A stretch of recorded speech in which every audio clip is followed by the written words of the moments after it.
method for that? Well, if I didn't align myself with both of them, you'd never have a deal. You want me to say really terrible things about Putin and then say, "Hi, Vladimir, how are we doing on the deal?" It doesn't work that way. I'm not aligned with Putin. I'm not aligned with anybody. I'm aligned with the United States of America and for the good of the world. I'm aligned with the world, and I want to get this thing over with. You see the hatred he's got for Putin. It's very tough for me to make a deal with that kind of hate. He's got tremendous hatred, and I understand that, but I can tell you the other side isn't exactly in love with, him either. So it's not a question of alignment. I'm aligned with the world. I want to get the thing set. I'm aligned with Europe. I want to see if we can get this thing done. You want me to be tough? I could be tougher than any human being you've ever seen. I'd be so tough. But you're never going to get a deal that way. So that's the way it goes. All right, one more question. Hey, I will respond to this. So look, for 4 years in the United States of America, we had a president who stood up at press conferences and talked tough about Vladimir Putin, and then Putin invaded Ukraine and destroyed a significant chunk of the country.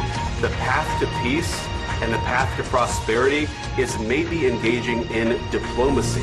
We tried the pathway of Joe Biden of thumping our chest and pretending that the President of the United States' words mattered more than the President of the United States' actions. What makes America a good country is America engaging in diplomacy. That's what President Trump is doing.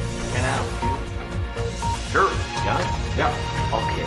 So he occupied our parts, big parts of Ukraine, parts of East and Crimea. So he occupied it on 2014. So during a lot of years, so I'm not speaking about just Biden, but those time was Obama, then President Obama, then President Trump, then President Biden, now President Trump, and God bless, now President Trump will stop him. But during 2014, nobody stopped him. He just occupied and took. He killed people. You know what the contact 2015.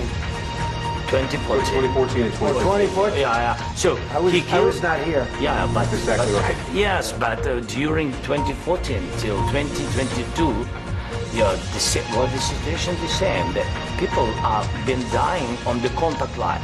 Nobody stopped him. You know that we had conversations with him, a lot of conversations, my bilateral conversation, and we signed with him, me, like a new president.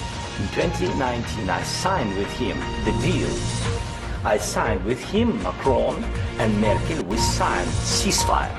Ceasefire. All of them told me that he will never go.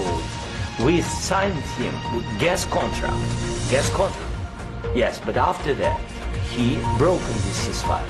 He killed our people and he didn't exchange prisoners. We signed the exchange of prisoners, but he didn't do it.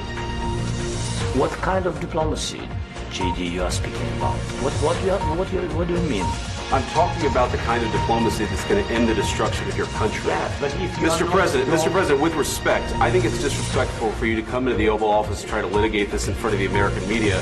Right now, you guys are going around and forcing conscripts to the front lines because you have manpower problems. You should be thanking the president for trying to bring an end to this conflict. Have you ever been to Ukraine that you say what problems we have? I have been to. Come on. I've actually watched and seen the stories, and I know what happens is you bring them on a propaganda tour, Mr. President. Do you disagree that you've had problems bringing people into your military? And do you think that it's respectful to come to the Oval Office of the United States of America and attack the administration?